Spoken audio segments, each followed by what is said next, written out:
get to each of the holes, just make sure you rough it up and break that glaze up. It doesn't take much, but for each hole, everyone needs to make sure that you're doing that.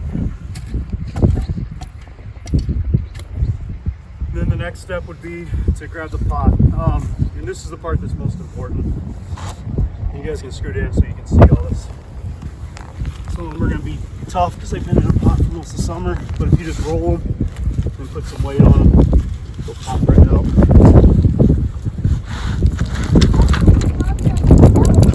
Oh yeah.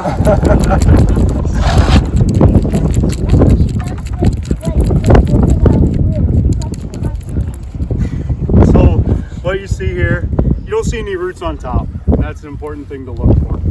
And you see a bunch of roots going in a circle. And this is every tree you buy in a pot is going to look like this to some degree. You have to correct this, or else you're going to end up with trees growing with roots in a circle. It'll end up dying at some point probably. And it's particularly important with lindens, which that's what this is. Lindens are very susceptible to girdling roots. And when you have very soil like this that's really tough, and the roots are already going to struggle getting out, you want to make sure that you break apart these roots. So when we start planting a tree, we look for that root flare. The tree should have a nice flare at the top where the roots go out. So you're really going to go to town breaking apart this soil, and it doesn't seem like the right thing to do because you're breaking some roots, but it needs to happen. And this is what takes the longest, doing that. And here's a good example of what happens when the roots hit that wall of the container. That root's further down, but it's actually growing up, right? Thank you, Mike. Which doesn't make a lot of sense for a root to go down and then grow up. So we want to correct all that stuff, and you're going to be pretty rough with it. And sometimes it's hard to do just because it doesn't make sense. And there's going to be roots that are cut, and there's going to be roots that are pulled away, and that's okay. It may stress the tree a little bit right now, but it's a great time to plant because in the fall, when the trees stop growing above ground, they start putting on root growth. So any damage that we're doing to these roots, the tree's going to respawn during the fall and during the spring before leaves get pushed out. So you'll have an arborist with you at each of the hole, or at least an arborist within shouting distance, or that you can say, hey, could you help me with this? But if you look, some of these roots are pretty big. My knife couldn't slice through that. So we're going to have some tools available, and you're just going to cut some of this stuff so we can correct some of these roots. And I'm just going to go through and snip these larger ones that I see, and then I'm going to use my knife to kind of do some slices so we can pull apart this root ball.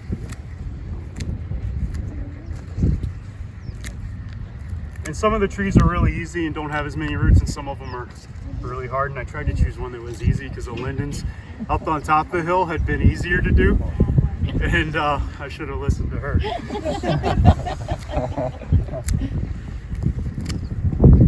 But I'm sure if you guys think back, if you've been planting trees at your house, you've seen this before and maybe didn't correct it. But I would encourage you in the future to take the time to do stuff like this, because it'll really help the survival of the tree in the future. Oh, thanks. Well,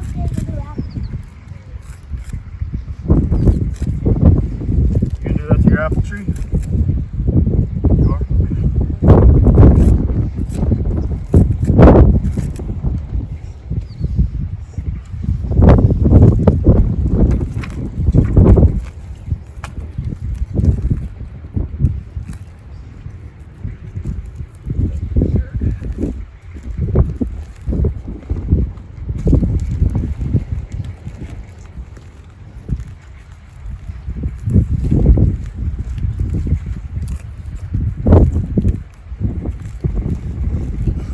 This was done to all the trees. All the trees behind us that are young, they were planted yesterday. So this was done to all the trees planted yesterday.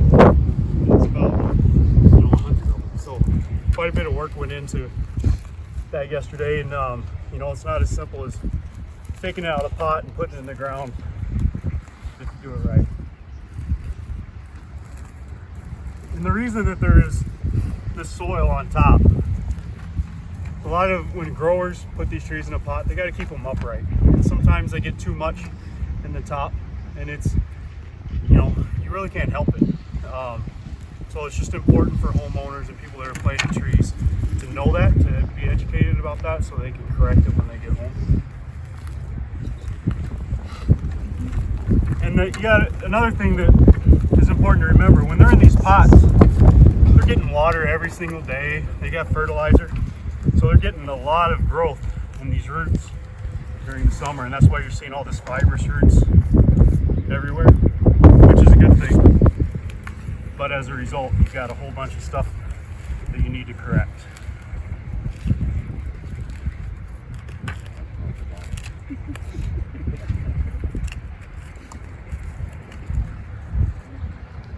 So we're getting close to that, call it the rapid zone of taper, where you're getting to see that root flare, which is what you want at the top of the root ball.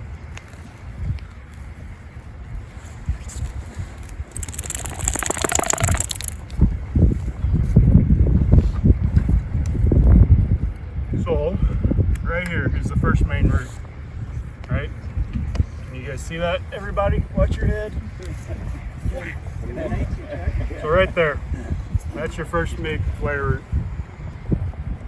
Okay? And that's what you want, even with the grass on top of the turf. If you plant, especially with this tree, the lindens in particular, if you can, there's studies that show that if they're in 2 inches deep, they'll just start growing roots in a circle. So it's really important to have that root flare. It's better to leave the tree too high than to plant it too deep.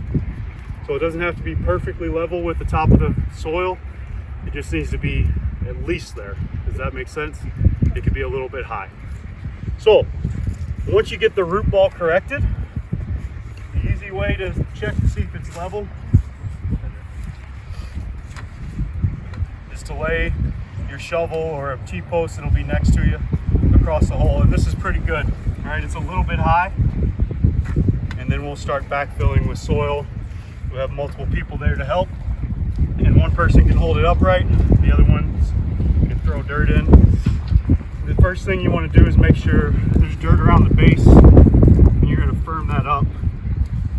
And we don't want to stomp on the roots or anything like that, but you want it to be firm around the root ball.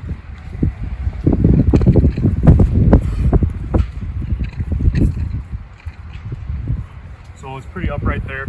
And this is not going to be enough soil for any of the trees, just so you know. And that's why we have wheelbarrows and everything. So some people will be hauling dirt and mulch around, and some people will be driving T-posts, and others will be planting trees. We can rotate, and everybody can get experience doing everything. When you finish the tree, you want the soil level here, slightly just tamped in with your hands, and then you want to create like a levee around at about 2 feet out, just about 3 inches high, and then the next group with mulch will come in. When you lay your mulch in, you don't want any mulch around the very base of the tree, and you want it tapered out to about 3 or 4 inches high, even with that kind of levee dike that you have with your topsoil. All right, and we'll be everywhere to help.